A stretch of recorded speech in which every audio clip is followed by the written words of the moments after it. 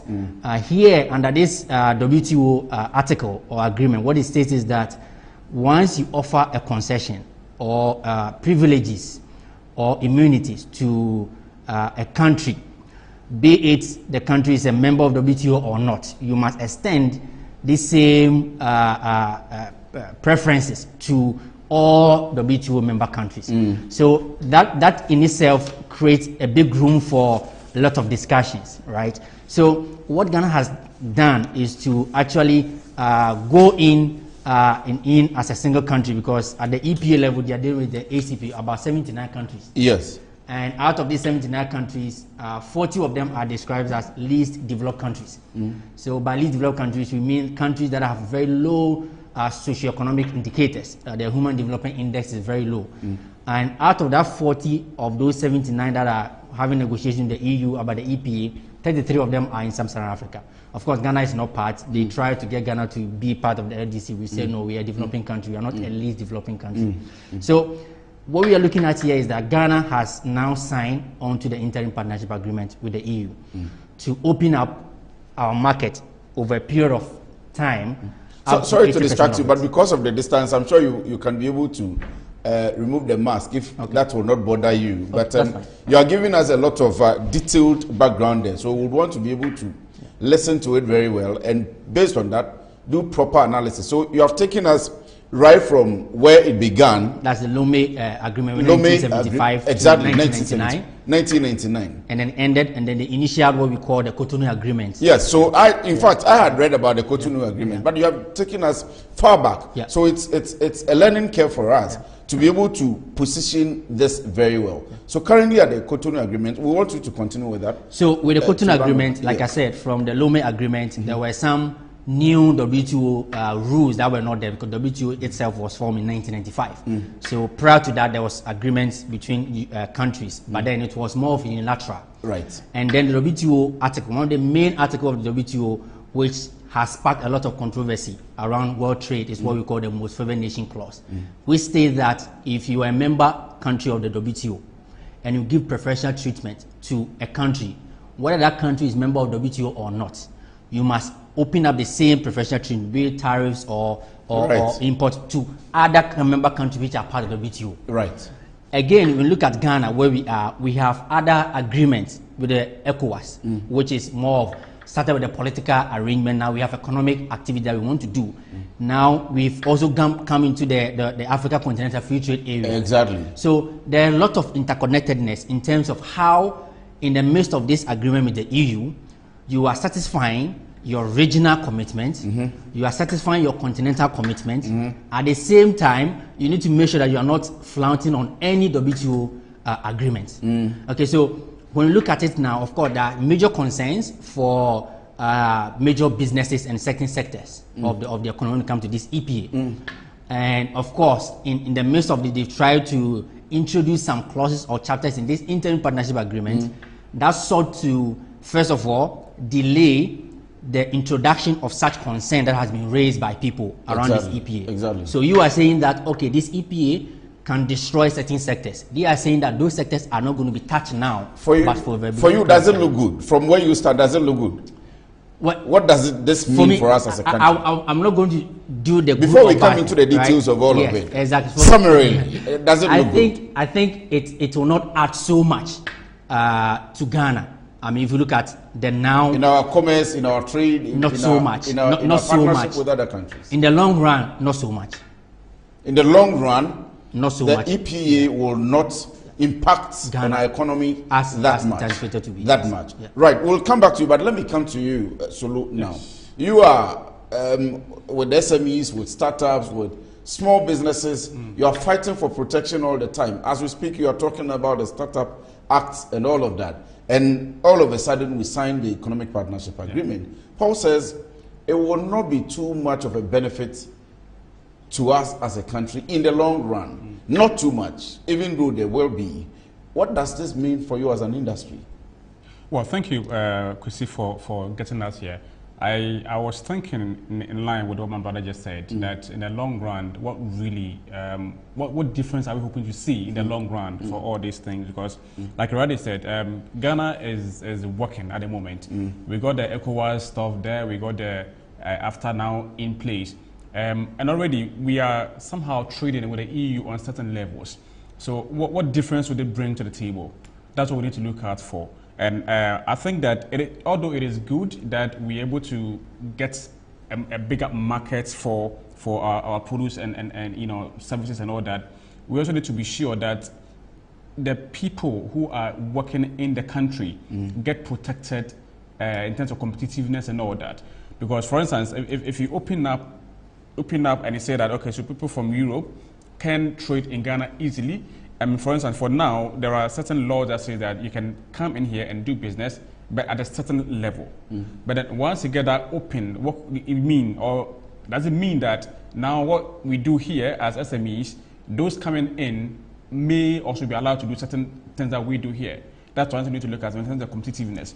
And if they are allowed to trade or to produce just as we are doing, what shows that we will protected enough to be able to also produce more? Because already those coming in may come in with some lot of resources that we may not have access to. All right, so what is the government putting in place to ensure that we are protected? That's one key thing for me and for our sector. You know, because already if there's an issue of let's say partnershiping, where you come in and you are supposed to partner with some Ghanaian holding XME, then that's something to talk about. But then if they have the chance to come in and operate fully and take their benefits out, we that don't have the resources to produce more, we may be sidelined one way or the other. I will come back to you to ask you about the fact that you will now still have a bigger market. You have access to a bigger market. I mean, you now have access to the European market, not only the Ghanaian market. But I'll come in. How about the production aspect as well? The market is there. You would have investments. The ministry says it's looking at. So that's what we need to look at. Improving FDI. I'll come. That's what we need to go into. Let me come to you, Francis, to ask about, if you are still on Zoom, if you can hear us. Let me ask you what this means for us as a country. I mean, for you as an economist, we have been talking about our foreign exchange rate, the dollar rate, and all of the issues that have come up with it. Now, the European market is opening up to us. We are opening up to their businesses as well to come in and trade with us. What does this mean for us economically? Thank you. I am not an economist. I am a law lecturer and a trade and investment practitioner. Consultant. So let me put it that way. Yes, I am not an economist. Forgive me on that. Let me add to what Paul had just said in terms of the EPA and where it began. And let me also state that the EPA scope is very wider and bigger than the free trade area, because with the EPA, it has a very extensive coverage in terms of the scope.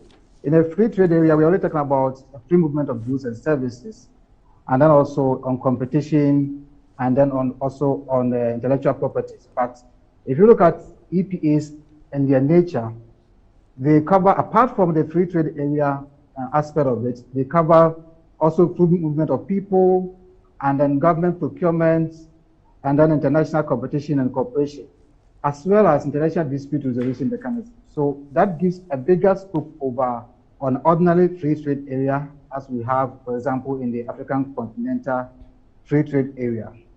And I must also give a background to this EPA we're talking about. The EPA was not originally for country-to-country agreement, as we have now as an interim agreement.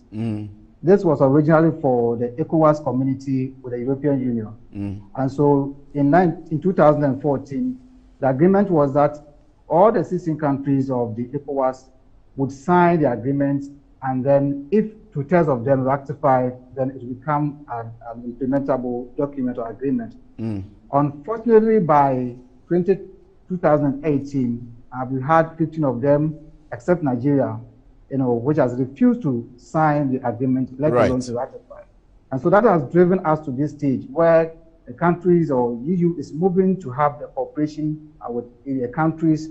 And this is being done in the waiting for the bigger agreement to take off. So it is very strategic to have an interim because eventually it will be replaced by the EU West African EPA, which is a bigger agreement which is pending now because Nigeria, as we would expect, has not signed at all.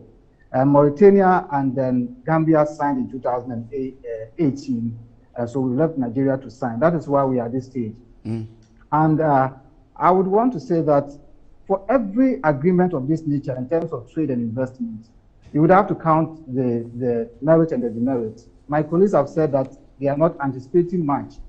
I would agree with them to a certain extent, but on the other score too, you would understand that even though we had the African Continental Free Trade Area, which people think that it's the biggest in the world, and that is not so, because it is just big because of the numbers of countries that is involved. You understand? If you take the RCEP, the Regional Comprehensive Economic Partnership Agreement, which is between the Indo-Pacific countries, which control about 30% of the global GDP, they are coming up with another free trade area, which is bigger than the African Continental Free Trade Area. So that poses a bigger risk to what we are celebrating now. What it means is that the European market, which has over 500 million consumers, is also there for us. What we would advise or state is that we have to weigh our advantages on the competitive advantages line and then see which aspect of the trade and the investment arena we can take advantage and leverage on. Because the very foundation and then the rationale behind this EPA is to leverage on trade and investment for sustainable development. So you would agree with my colleagues to an extent that if we do not capacitate our SMEs, especially in this context, and then we allow the imports, policy that we're going to have through this EPA, then we're going to have a challenge. However, we can also take advantage of the European market because we may have to develop our value chain and take advantage of their market to explore and to assess in terms of export of finished products. So we are not going to say that we are going to encourage our SMEs to stay at the production of raw materials, but as we encourage them and intensify industrialization, we'll come to a stage that we will need that market willy-nilly. So we are not going to discount it as something that is not going to benefit us. But on the longer term, to me, I think that we have the prospect to explore that market, especially when we have taken the opportunity to develop our market forces and also to intensify our trade facilitation mechanisms to build our businesses in order to take advantages of those markets. Because the African market alone, in respect of the 55 countries under the African Continental Free Trade Area, is not going to be enough if we are determined to equip our businesses and let them leverage on the market outside there. Francis, So I like the point about the mechanization of our raw materials. I mean, turning them into finished products before they are exported. But shouldn't that have been done? Shouldn't there be a policy by now making sure that we are moving from the raw material producing country into finished products before we do this kind of agreement, before we begin to get into these kind of agreements where we know that obviously we have access to their market, we are going to export to their market. But if you look at the history, all we have been exporting, for cocoa, for example, we are exporting raw cocoa, even though we are doing finished cocoa as well. In the vegetable industry, for example, we are exporting raw vegetables, where they have had to ban us at certain points because of the standards and the ways and means in which we do our plantation and production and all of that.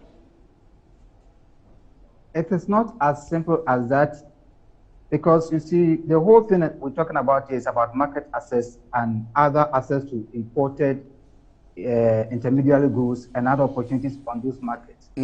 Now, you cannot wait in perpetuity because of the African continental free trade area, what is going to happen, as we know, barriers are going to be removed in terms of tariffs and non-tariffs.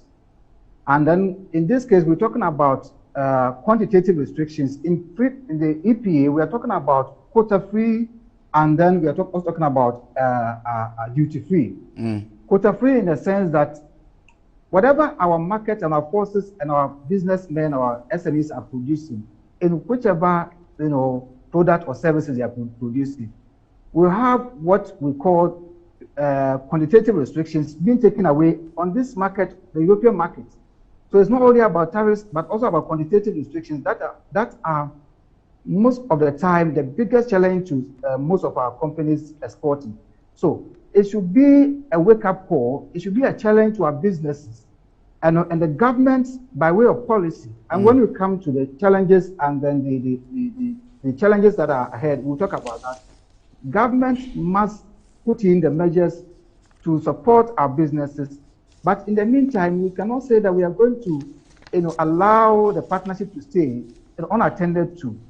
What we would need to do is to safeguard our market by way of policy. Right. Especially where Ghana is still struggling to have an antitrust law or competition law. And we'll talk about that. That is going to be a major challenge.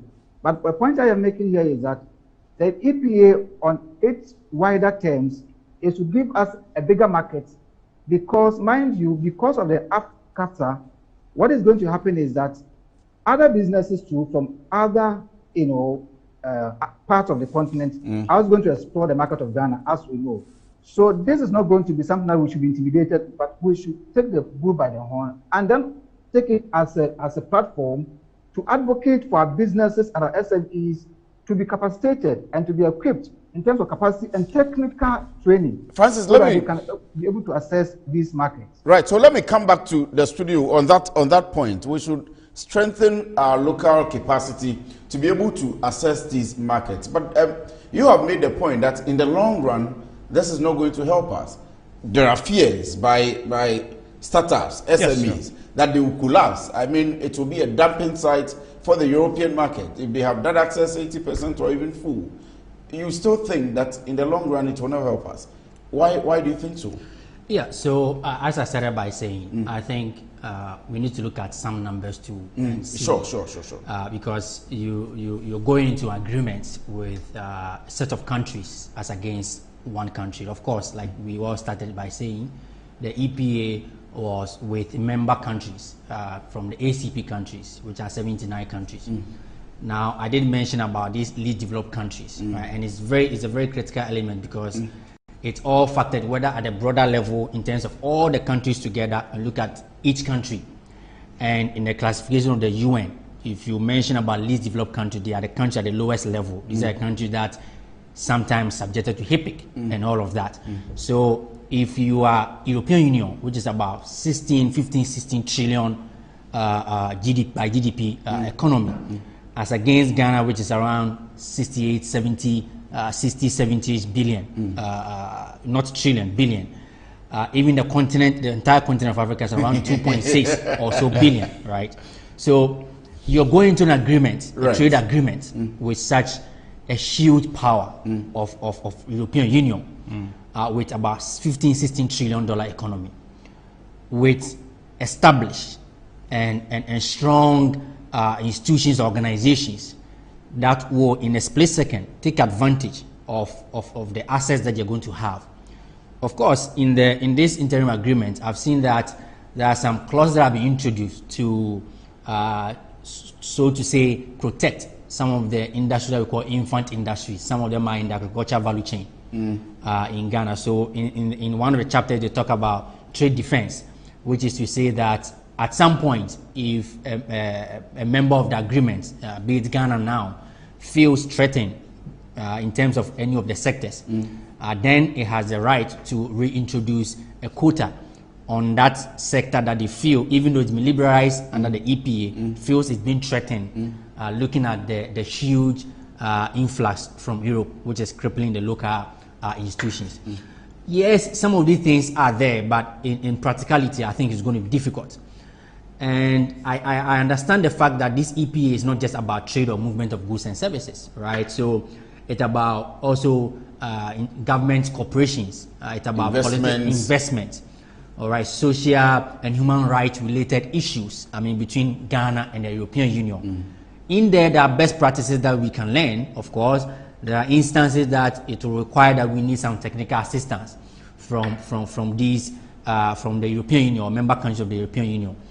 But in the end, I think if you look at the size of Europe and the size of Ghana, and having to sit down on the table to say that you have access to our market, even if it's just 40% of the Ghanaian market, it's still going to be very difficult to compete. Once you liberalize, you are going to compete. You're going to subject everything that you have to competition. So the question is, do you have the capacity locally to be able to compete with these companies or organizations that will be coming from Europe? So yes, let me on that point ask you this. Government has said, and we agree that the focus is not only on the movement of goods and services, but establishment of businesses, investment opportunities, social collaboration, and all of that. Government has said that its focus is on the foreign direct investments, the number of businesses that will come up, the people that will come and set up their businesses. For example, in the agricultural sector, as you mentioned, how to create a value chain in the agricultural sector. And so government is focusing on how to rather take advantage of the situation rather than looking at the option of Ghana being a dumping site. Is this not an opportunity for us as a country? We are going to see more jobs, people being recruited because companies are coming in, being set up.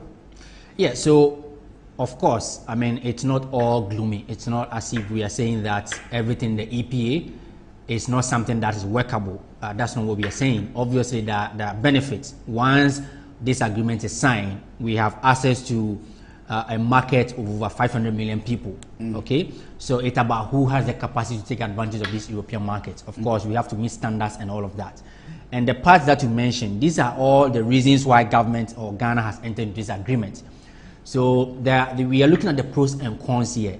Yes, we know there are benefits. We know foreign direct investment is going to solve the level of collaboration, peace, security, governance, human rights issues that we can leverage and learn from the best practices that is happening in Europe.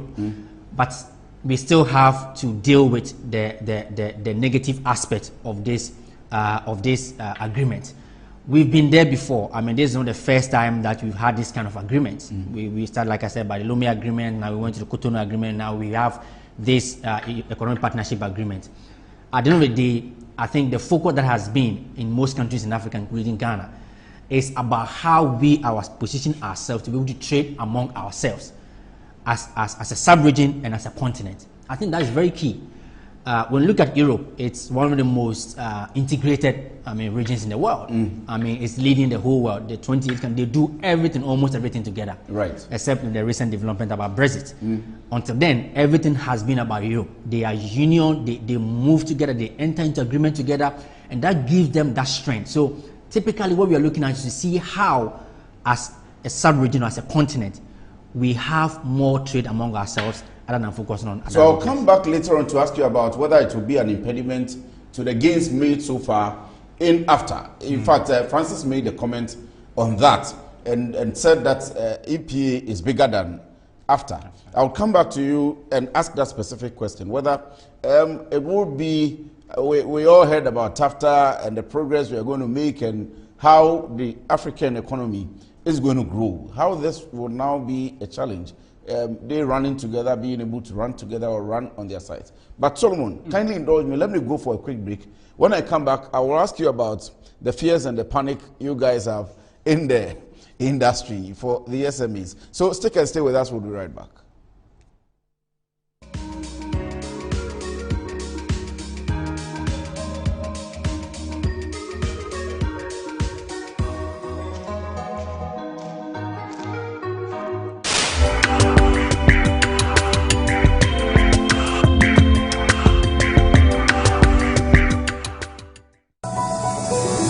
Are you tired as a consumer in Ghana when it comes to issues that confront you as a consumer? Worry no more. Kofi Capito, I'm here to give you the information, all that you need to make sure that your right is protected as a consumer. We have too many laws and agencies that should protect the right of the consumer. I'm here to give you the information that will help and assist you to get goods and services delivered to you without any worries. Watch the Capito Show on Metro TV.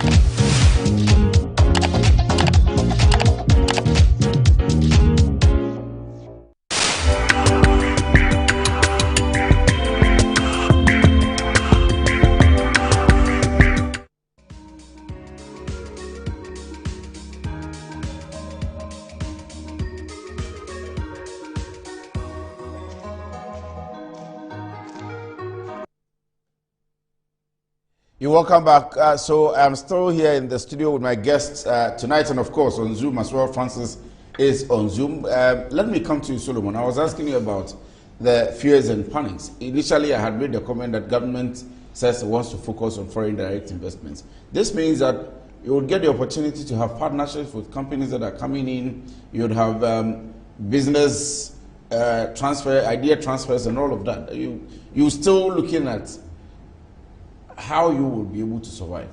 Well, so I think it's a good point to raise, and like my guy said, we are not trying to say that, paint a gloomy picture of the whole thing. It's good. As a businessman, what you sought for is a bigger market to trade. So that is perfect, no doubt about that. But there are issues that we need to look at for. All right, and I'll talk about one, the issues of standardization. What you do in Ghana, what we do, how does that, the standard in here with the ones in the UK, the European market, okay? What measures are we putting to ensure that what we produce in Ghana will meet the standard of the European market? That's one key thing to talk about. Now, of course, if you produce in Ghana and you take it out there, I've seen many instances where produce go and then they go bounce back because it doesn't meet certain requirements, certain standard, all right? So what are we doing to put in place to ensure that what we produce can meet the standard? Because now we're going to compete with them on the market. Whether I like or not, we'll compete with them on the market. So it means that we need to be on the same standard. All right, that is one key thing. The second thing is about the production capacity. Now, the market is big, fair enough. But if you can produce big, how can you then take advantage of the market? All right, and how can you produce big if you don't have the support you need to produce big? You need investment to come through to produce big. So there are a lot of things that we need to look at for, not just being excited about the bigger size of the market, but then how do you take advantage of this bigger market? What do we need to make sure that we can produce to meet standard? So that is one key thing.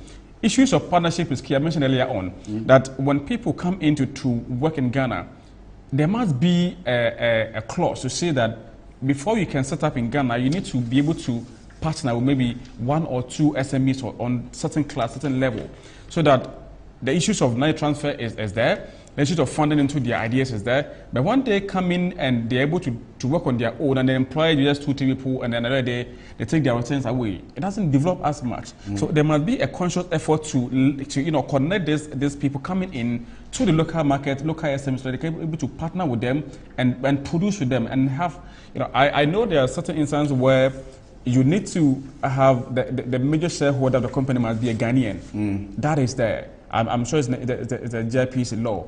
But how effective is that going to be with this agreement? We need to look at that. So if you are coming to invest in Ghana, create a partnership with a Ghanaian SME, are you going to have 50% or 51% of it, or 60% or 70-30? Or they are going to hold a bigger share of it? These issues need to be looked at for, as we progress. And again, the issues of competition is key. When they come in here, for instance, let's take Kantaka, for instance. Kantaka is producing cars here. Now we've got the other cars, people coming in. What shows that Kantaka can survive? Okay, so what benefit do they get? For instance, when they come in, they get some benefits. That you, the local person, you don't get that benefit. Okay, so it's always hard for those here to produce to meet their demand. And if you go to China, China produce large quantity because they got the capacity to produce large. But in Ghana, you can produce large, and that always make our products expensive. All right, because I mean, if the person can produce 1,000 quantity per hour, they produce, and the more you produce, sometimes the lesser the cost. But I don't have that capacity. I can produce just small amount.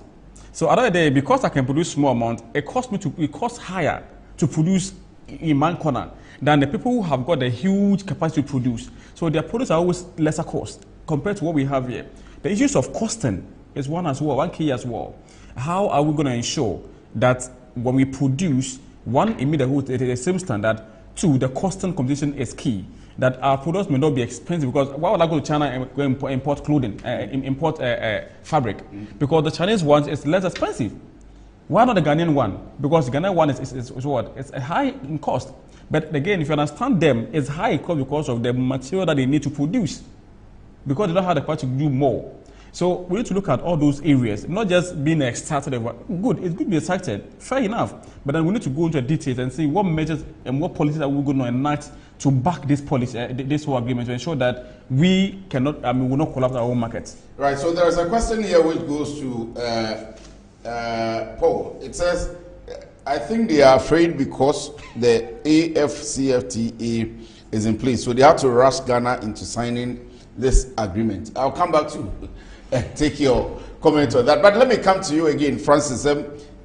The Chamber of Commerce, I don't know whether you have been engaged extensively, because you are very critical in this whole agreement in the trade area of Ghana and how our relationship with other countries, especially the EU and even the AFCFTA is. Have you been engaged? And then I'm sure I'll put up this question to you as well. You spoke about the free trade area, African free trade area.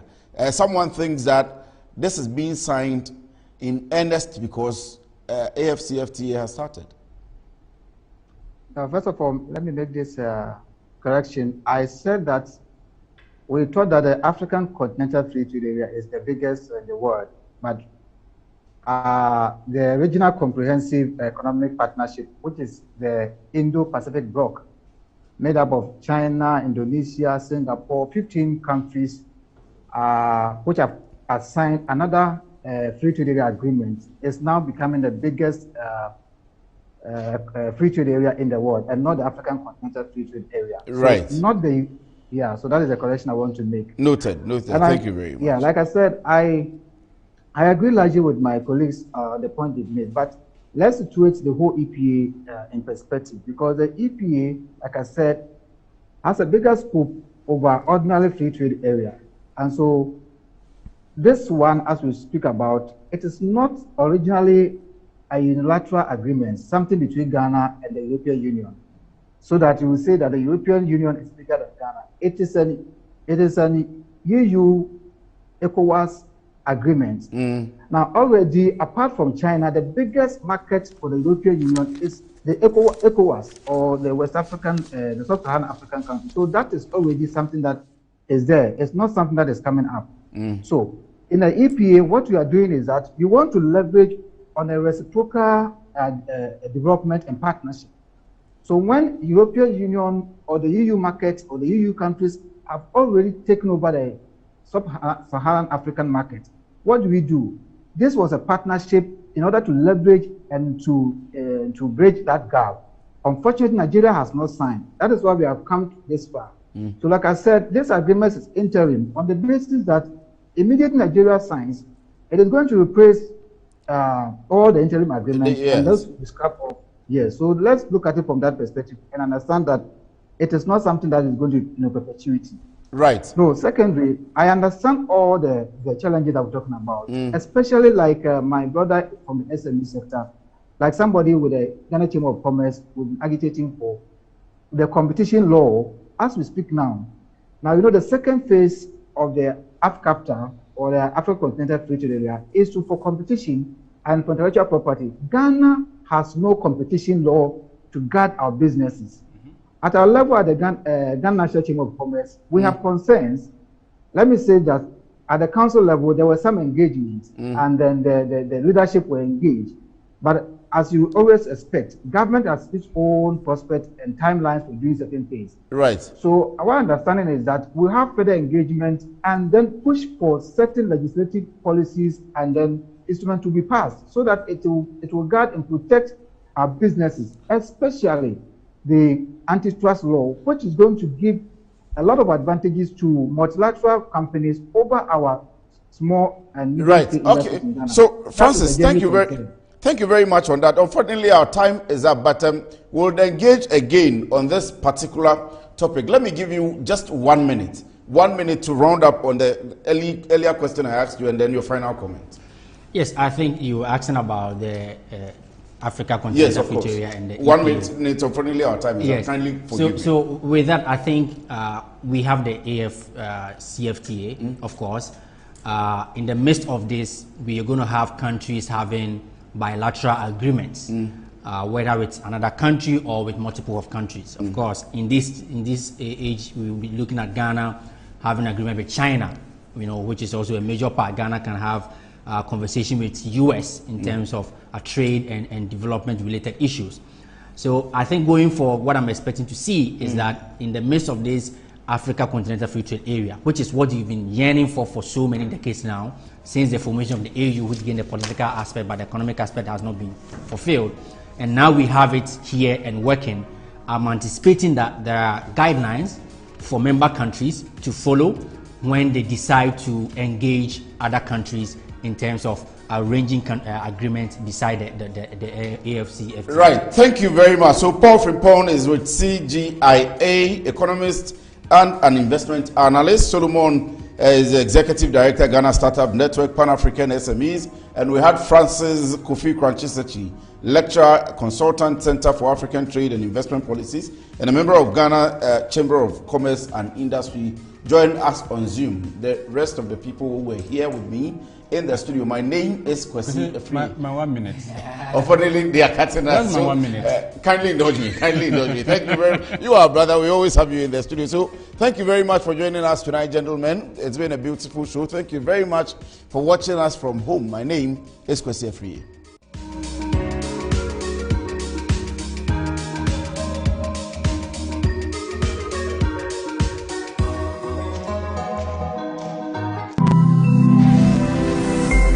Metro TV, insightful and inspiring moments.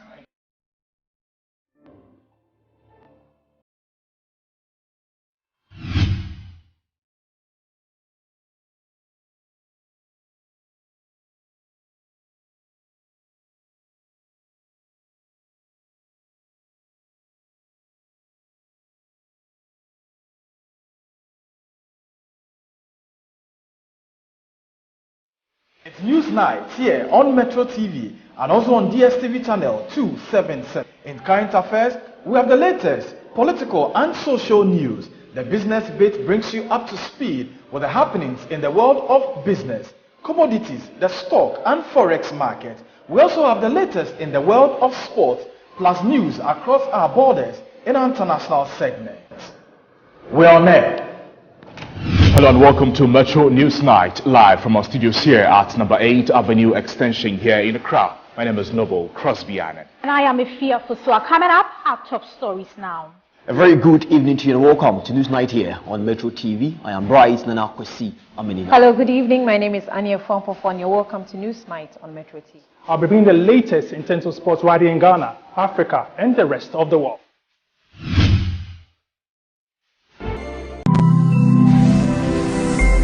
Metro TV, insightful and inspiring moments.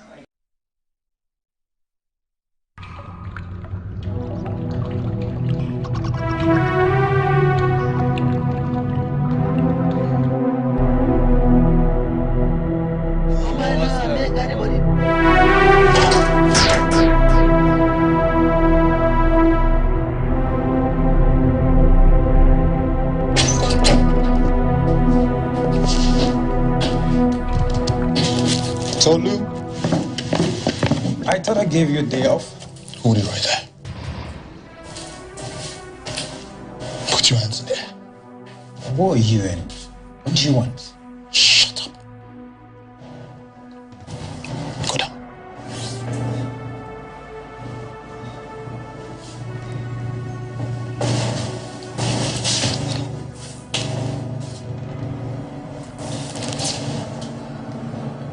What do you want to know? How did you get into my... Shut up. Remain still, or you would regret it in the world beyond.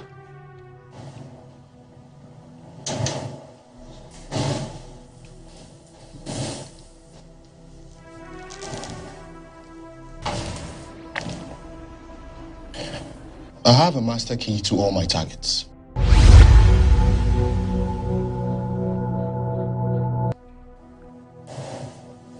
For your own good, be still and answer only the questions I ask you. I suppose you are an intelligent man, so you know better not to argue with a man holding a gun.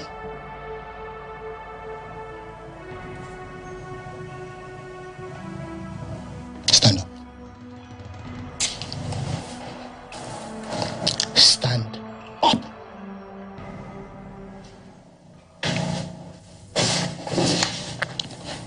Empty your pockets. Empty your pockets.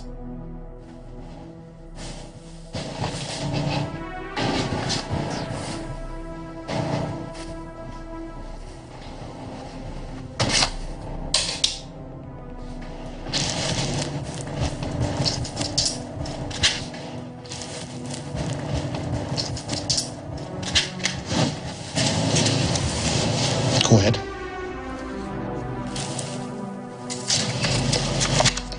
What do you have there? See.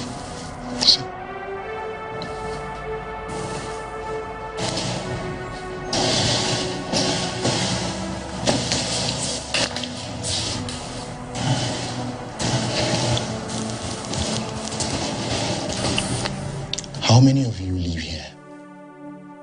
Just me.